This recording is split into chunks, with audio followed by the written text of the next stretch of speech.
وقبل ما نبتدي يا أصحابي، عايزاكم تروحوا بسرعة تعملوا لايك للفيديو وتشتركوا في القناة لو لسه مش مشتركين.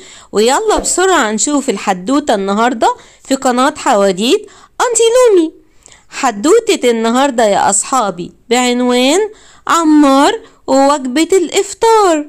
كان يا مكان، كان فيه زمان ولد جميل خالص اسمه عمار. كان كل يوم يروح المدرسة بنشاط، وكان بيبقى مبسوط جدا في المدرسة. لكن مامة عمار ما بتبقاش مبسوطة قبل ما يروح المدرسة. يا ترى ليه يا أصحابي؟ عمار يا عمار يا حبيبي، تعالى علشان تفطر. مش ممكن يا عمار كل يوم تتعبني بالشكل ده. انا عملت لك اكل جميل، البانكيك اللي بتحبه ولبن واكل كمان حلو كتير. يلا يا حبيبي عشان خاطري النهارده تفطر، ريحني يا عمار. صباح الخير يا ماما يا حبيبتي. كام مرة قلتلك ان انا مش بحب افطر.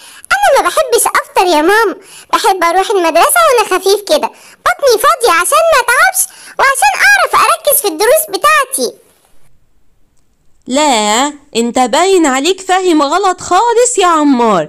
يا حبيبي الفطار وجبة اساسية في اليوم، لازم تكون تفطر الصبح كده علشان تعرف تركز في دروسك طول اليوم، وعشان يبقى يومك حلو وتعرف تنجز فيه حاجات كتير.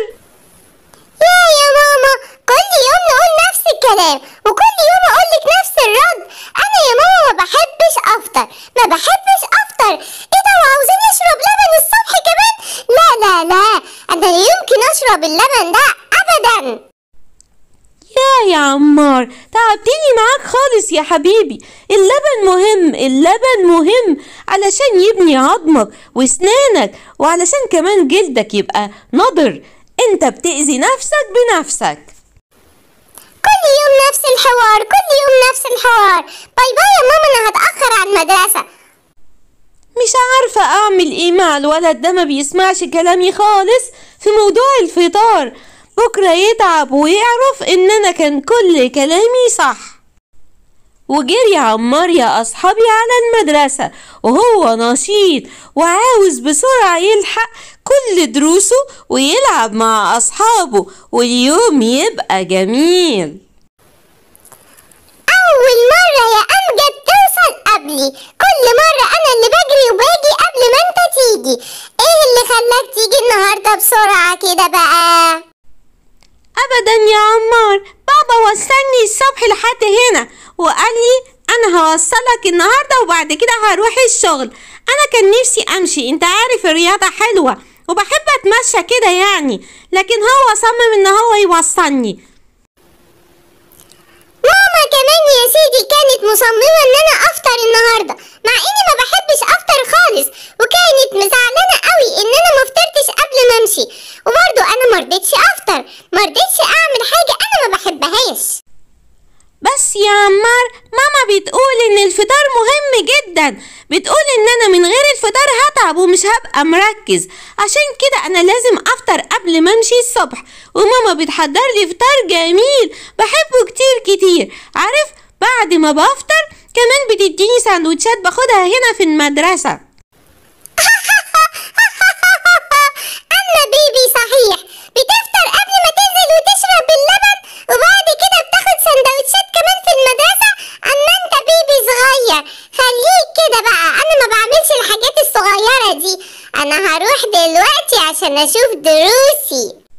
وعدى اليوم الدراسي يا أصحابي، وأمجد قابل عمار مرة تانية. ايه ده، هو انا مالي كده تعبان خالص خالص ومش قادر امشي؟ يا نهار ابيض، هو اليوم ده كان مرهق قوي كده ليه؟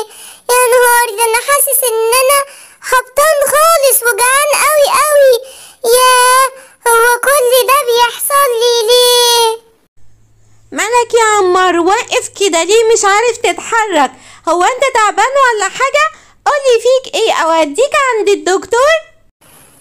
لا مش مستاهلة يا أمجد، بس عارف أنا شكلي كده تعبان فعلا ومهبط. أنا جعان قوي يا أمجد. هو تفتكر إن أنا غلطت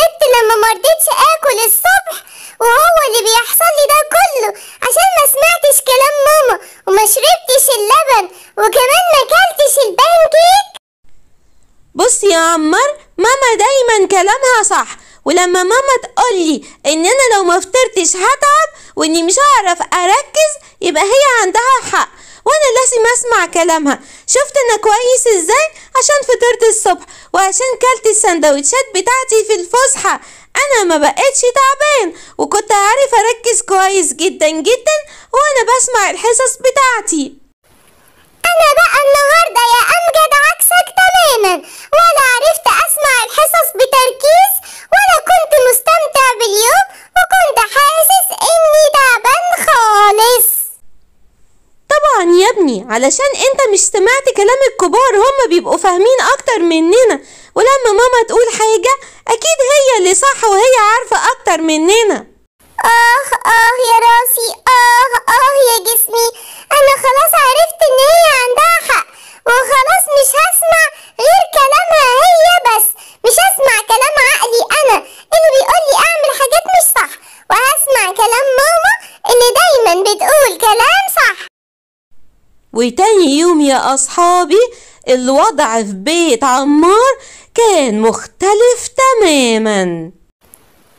صباح الخير يا ماما، صباح الفل عليكي. بقولك ايه، انا هاكل كل الاكل الحلو اللي انت حطاه على الترابيزه ده، انا جعانه جدا يا ماما. انا خلاص سمعت كلامك وعرفت ان انت كلامك كله كان صح.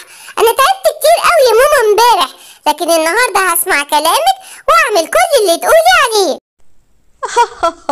أنا مبسوطة جدا يا عمار علشان أنت عرفت إن أنا كلامي صح، ومش عايزاك تتعب يا حبيبي، أنا بحبك وبحب مصلحتك.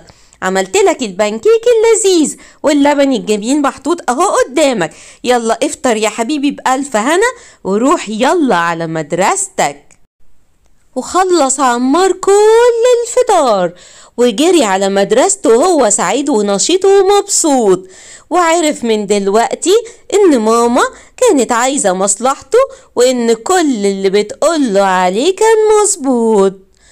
وتوتة توتة خلصت الحدوتة. اتمنى يا اصحابي تكون عجبتكم، واتمنى ترجعوا مرات تانية كتير في قناة حواديت انتي لومي. باي باي يا اصحابي، باي باي.